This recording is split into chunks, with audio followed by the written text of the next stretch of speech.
Alright, got both motors pulled in here. See the way I did them boards, I made it to where I could pull two of them out. And then I use those boards to move that board was there. I put that board over there, over here, pulled the motor and transmission here, grabbed that board, put it right there, pulled the motor and transmission there, and then I took that other board and set it over there, and I pushed them over there. Now I got both engines beside themselves, and I can work on them. So we're going to move everything from this motor over to that one. But the first thing I need to get out of this one is the Reluctor. See, I took the timing gear off this one,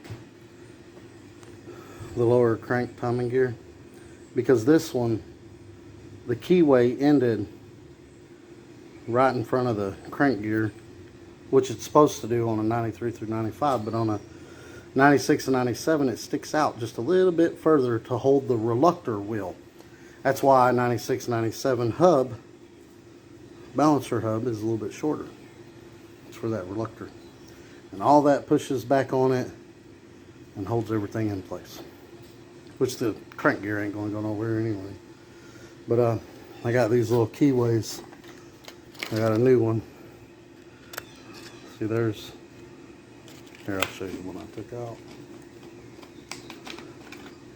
So this is the one I took out. And then we got a new one to put back in it. Now on a small block Chevy Gen 1, there's what are those called? I forgot what they're called. Woodruff key. There we go. On a small block Chevy, you got one here and one here. This one holds the cam gear, lower cam gear, crank cam gear, and then this one holds the balancer, because small block Chevys have to keep the balancer in a certain spot so you can set the timing. LT1, you don't have to worry about that. It does it all in the Opti. When you put the Opti on, see that pin goes in the Opti. This is pin drive, 95 through 97 pin drive Opti. That goes into the Opti, and then there's a sensor in there, and there's some wheels in there that do all tell the computer where the motor's at as far as the timing goes. But yeah, the hub just slides on. But anyway, I'm getting long-winded. What I'm gonna do is I'm gonna take his harness off first thing. Now, when you take his harness off, make sure you mark everything so you know where to put it back. Because some of these connectors, they look the same, but they're not.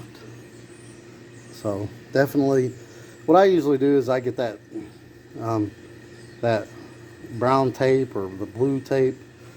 I usually get this blue tape and a marker, but I get the thinner blue tape, and I can mark on that and put it on there. But I'm not going to mark these, because I'm pretty confident I know where everything goes back. But yeah, the first time you've ever done this, make sure you mark them, because you'll forget where they go, and then you'll be wondering and searching the internet and asking on forums, blah, blah, blah. Alright, let's get started. First I'm going to do is I'm going to already drain the oil out of it. Also, something I always forget, before you drop your oil pan, take your oil level sensor out. Because if you don't, the oil pump pickup will take it out for you. It'll break it. And you'll be buying a new one. They're like 30 to 50 bucks. But yeah, let's take the front of this motor apart. Alright, I went to take I disconnected some of the connectors. Engine coolant temp sensor for the pump. Engine coolant temp sensor for the head. I put the cool in the ignition control module up there. I went to take the water pump off. Put this bolt right here will not clear the power steering. Besides, to take the power steer, to take this bracket off, this whole bracket, You gotta take the power steering out anyway, because there's a bolt back there. It's gotta come out, see? And take the power steering out where this hose runs through, you gotta take the alternator off. So 2 bolts for the alternator up here and here. There's sometimes one in the back too that hold on these brackets back here. He didn't have a bolt in this one. He had a bolt in this one. I usually only use this one. I take that one off. But anyway, this bolt, to take the power steering off, you have to get through these holes. There's a bolt here, which you line the hole up. I took that one out already. They're 10mm bolts and they're in there tight, and this one's stripped out on me. So I put one of these easy grip sockets on it. Hammered it up on there with a big hammer. I was able to break it loose. But to take this big bracket off, I had to take this off too. It's just loose. I set it back on there. There's a bolt there. There's a bolt there. And then there's a bolt there. I think that's all of them.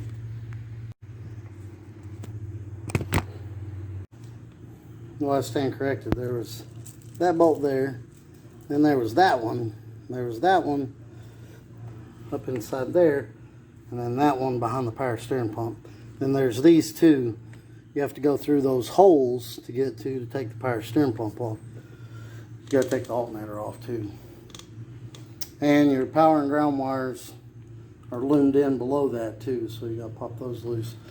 And then one more bolt was back here on the very back of the AC compressor. Right there. Always put my bolts back in the holes. Now I can take that last bolt out of the water pump. That all had to come off anyway. Alright, I just took the hub off and 3 bolts. You usually tap on the edges and it'll come off, but mine got stuck, so his got stuck. It's real rusted. So I put a 3-prong puller on it and pulled it off. Now if you turn this just right, you can get the Opti off. So I'm going to go ahead and take the Opti off next. Pull the plug wires off. Take the connector off. Pull the connector out. They broke the tab on that, ain't they? Half of it. And then there's a bolt there, a bolt there, and a bolt here. And pulls right off. Well, look at that. They broke the tab off of it, and then they glued it down in there. It won't even come out. I've broke it trying to get it out, and it still won't come out. They glued that thing down in there. You believe that? I tell you what. Well, we'll just unplug it from the harness up here. I wished I hadn't. I broke it and just left it there. Now I'm going to have to clean that and dig it all out. And we'll have to get another harness. It plugs in up here on the intake side. Up here somewhere. Yeah, right there. Right here. So we can just unplug it from there. Take it out of that. Unplug it from here. And then snake it down. Alright, so pulling the hub. I use this little 3-jaw puller. Now on these LT1 hubs, you gotta stick something down in the hole that the bolt goes into. Because on the bolt, this washer sets right up against the hub itself on the inside of there. So if you just stick something down in there and it don't go down in the hole, then you're just going to be pushing and pulling on yourself. So yeah, a lot of people, they'll use those cheap 3-jaw pullers, you know, the ones that have the 4 ears sticking out and then, you know, screw the bolts in here. You can use those, but you got to stick like a 1/4-inch extension down there, or a grade 8 bolt just big enough to fit in the hole. I've used grade 8 bolt. I've used those before, and I used a grade 8 bolt, and I grinded the threads off the bolt before I stuck it in there. It was a smaller size, but it still engaged the threads a little. I didn't want to mess up the threads, but this right here, the same one you use for the LS, it works a lot better. So we're going to go ahead and pull that off.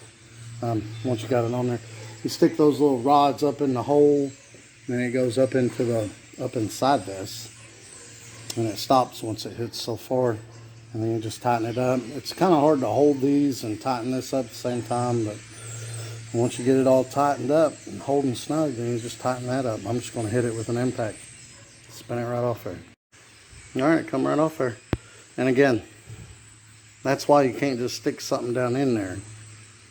It's got to go down inside the hole for it to pull it off.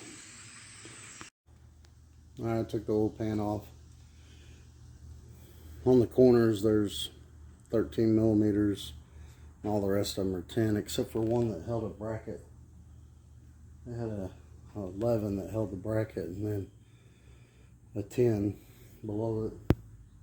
That was one of these nut bolts. That's what I'm gonna call it.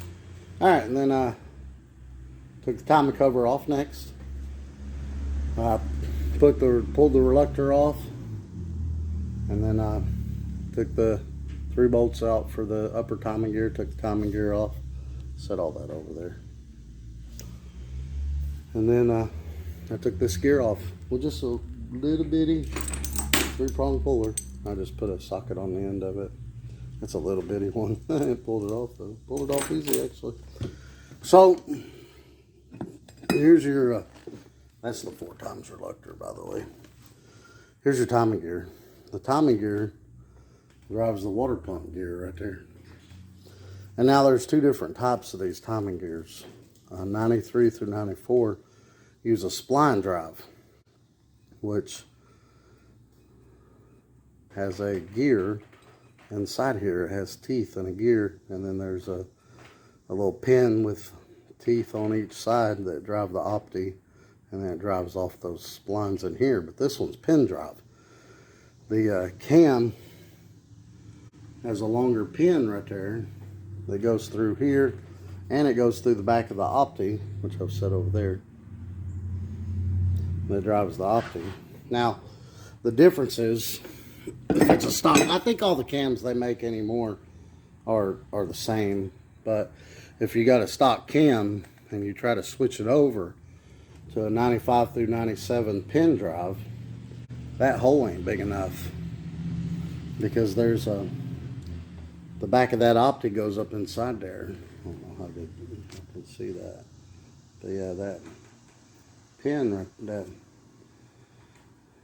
where's my finger? Yeah, right there. That big thing goes up inside there. Whereas on a pin drive, it just goes far enough to engage the teeth on the timing gear, and it don't go up inside the cam. And then it goes in and engages the teeth on the Opti, and that's what turns it.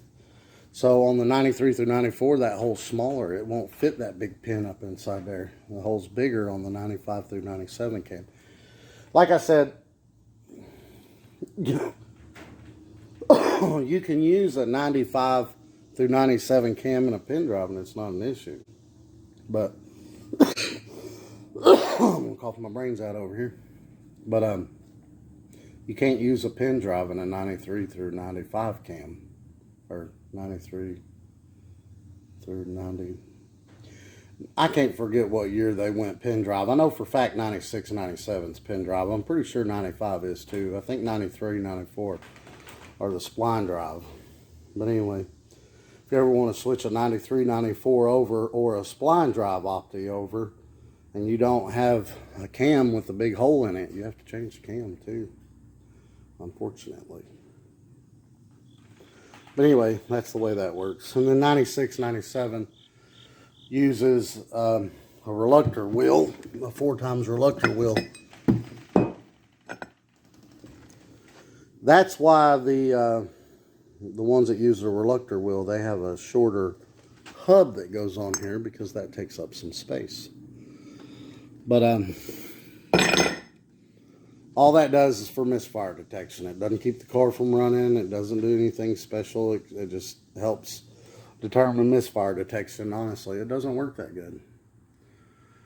But yeah, you have to notch the Woodruff key back so far to fit the gear and the reluctor, because the reluctor has to go up on there too. That's what keeps it from spinning right there. Now on a one that doesn't use the reluctor, then the hub is longer.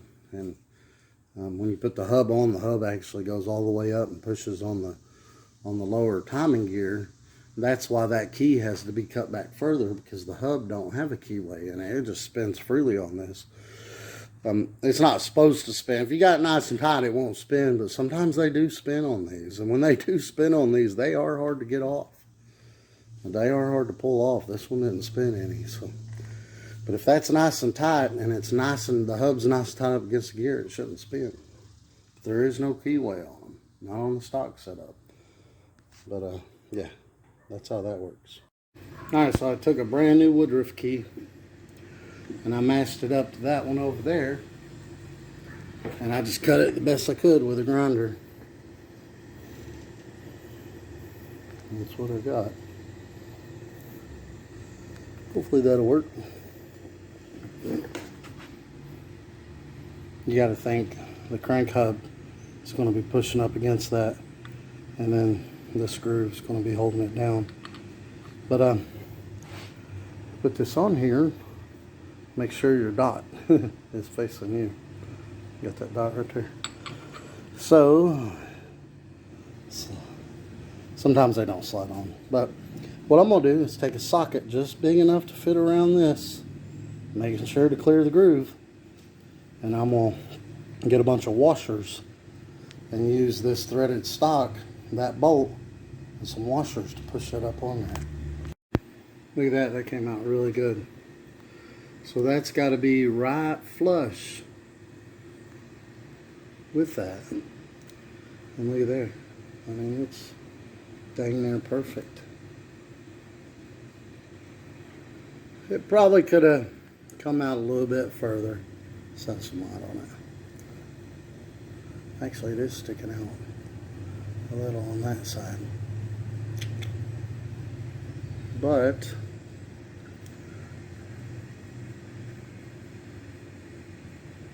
I don't think it is sticking out on either side. It's not. It's not. So you want to get it just flush, but I mean, you don't want it sticking out, because the hub's going to go right up against that. The hub's going to push right up against that. See where it's discolored right there? That's where the hub was pushing before. But yeah, as long as it holds it in place. It's got a little bit of movement there, but that's expected. We get that bolted on and shoved up on there, and this bolt tight for the hub, it won't move. But we got to put our timing chain and stuff on first, so we're going to do that next.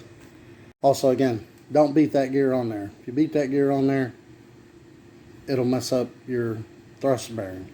You don't want to do that. I got threaded stock. I already put this back in there, but I got a bunch of threaded stock just like this over there. Get a big socket that'll fit around this outer edge.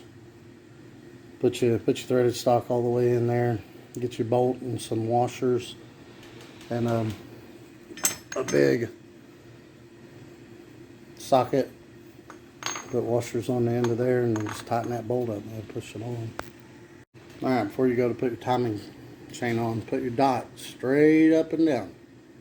Straight up and down. We're going to line the dots up dot to dot, which will put this about right there. All right, I got them lined up dot to dot, just like that. And then I put Loctite on these bolts. I tightened it up. I don't know what the torque is on those. I always just tie them up pretty snug. I don't go crazy. But I got Loctite on them. And dot to dot. Alright, now we can go ahead and take that cover, try to clean it up, pop the seals out of that, and we're going to pop all new seals in except for that very top one right there, the water pump seal that goes on here. We're going to put that on last. Alright, just using some oven cleaner, clean the timing cover. I let it soak for about 20 minutes. Spray it off. I already did one side, it did a really good job. Alright, I got the timing cover all cleaned up. If yours has the Reluctor on it, make sure you put it back on. If yours is pin drive, make sure that pin sticks out far enough to engage the back of the Opti. On the Opti, see, that's where your bolts go up in there. And then that big one is where that pin goes up in there. So it's got to be sticking out some. And actually, that should be sticking out a little bit more, but as long as it engages the Opti, that's all that matters. Now on the spline drive ones, that don't need to, that don't stick out. It's about flush with the timing gear. But yeah, make sure you put your Reluctor in. When I put these seals in, I pop them in with just a 2x4 and a hammer. And that top one I put in after I put the timing cover on. And for the timing cover gasket, I'm going to clean this off real good. And I'm going to put a coat of Permatex sealant on both sides of the gasket. Alright, got the timing cover gasket on there. I got a light coat of RTV on both sides, making sure not to get where the water pump gasket's going to go. Got my Reluctor on there. It's all seated and all the way on. You don't want that to fall off on you. Then we're going to go ahead and put the seals in the timing cover with just a block of wood, making sure they were all the way seated. And we're going to throw that on there. Alright, I got all the bolts in there and I just got them finger tight. I'm missing one for some reason, but I could have swore I took them all out of that motor. I'll look again. But anyway, these are dowel pins. That one, that one, that one, and that one. Now, these ones that stick up higher than the rest of them, there's 3 of them. There's 1, 2, and 3. That's what holds the Opti on, so I just got those sitting in there. So now what I'm going to do to make sure this all gets lined up straight is I'm going to go ahead and push the hub on. Now, like I said, these hubs, they're not keyed. They don't have a keyway on them. You just stick them on there.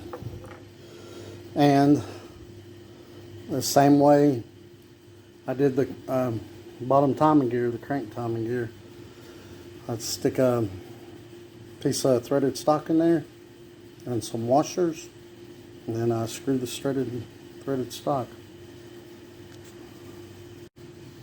Alright, so another thing you can try is take the washer off the crank bolt, put it in there, and if it engages, just screw it on in.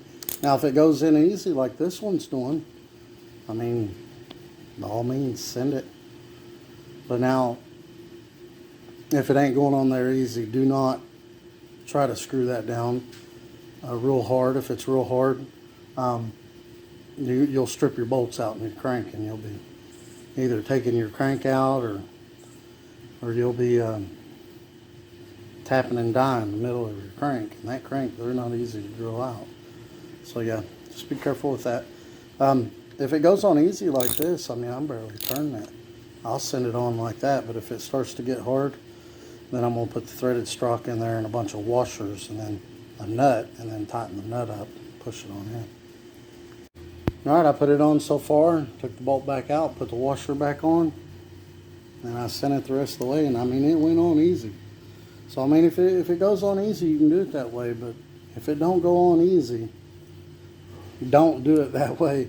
Don't strip out your bolts, your threads, and your crank. It's a nightmare.